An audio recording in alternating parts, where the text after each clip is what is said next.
I started the whole Valvoline Restore Protect process because I wanted to resolve piston slap and blow-by on this truck. Now my other 10th Gen F-150, that's my Harley-Davidson version over there, doesn't have any piston slap whatsoever. Well, I've gotten a lot of feedback from a lot of people telling me, hey, you can't fix piston slap with oil or other additives, and I've never claimed that that was the case. What I have claimed is that the rings could be sealed inside the pistons and the lands, causing instability of the piston, which would allow it to vibrate until the piston and the engine get up to full temperature.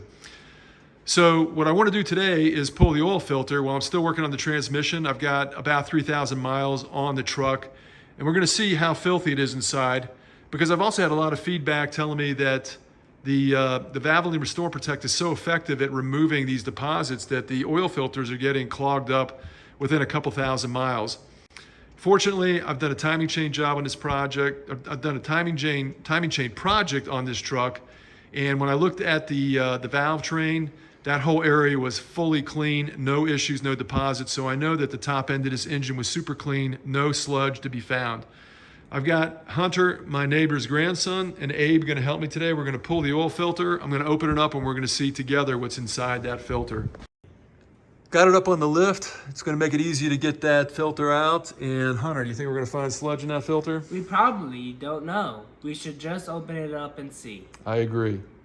All right, so I got the filter out, and I'm surprised at how heavy this thing is. It feels like it's much heavier than it usually is.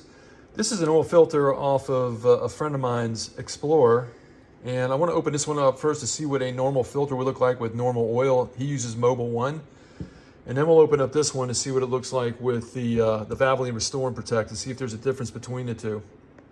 All right, so I bought this on Amazon. I'll link this below if you want to check out your own filters, and you just continue to tighten this up as you score the filter to cut the top off.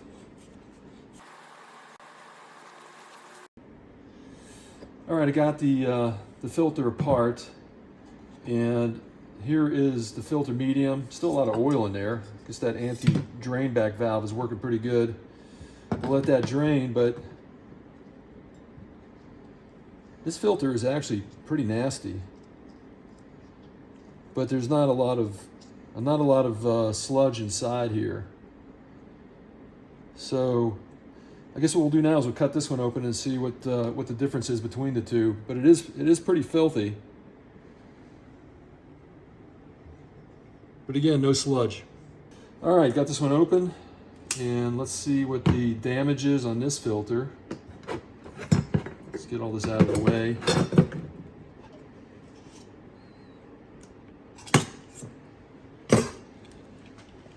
And there is no sludge in here. So my engine was really clean. I've been using, as I've said in previous videos, what I use, Pennzoil, Ultra Platinum, and I've used Royal Purple, and all those are good detergent oils. So at least I didn't have a big sludge buildup in my engine. As I mentioned again, the valve train at the top of the engine was perfectly clean, looked like a brand new engine. So I don't have the same problem that a lot of people have. It looks like my routine maintenance that I've done since I bought this vehicle at 165,000 miles has been appropriate. A lot of people are commenting that they've had a lot of sludge, and there's not much sludge in there. There's actually no sludge in here. So I'm going to put a new filter on it, but I'd like to say that the last time I started this engine, during the process of doing the transmission work, I had no piston slap. So I think it's doing something. I think it's releasing those rings and allowing for better combustion. And I also mentioned that I had reduced oil consumption by 60%. I went from 1,000 miles, quart of oil per 1,000 miles, now to 1,600 miles for every quart of oil. One final note before I close out this video. I've seen in the past that there have been some complaints about the quality of the Motorcraft filters anymore.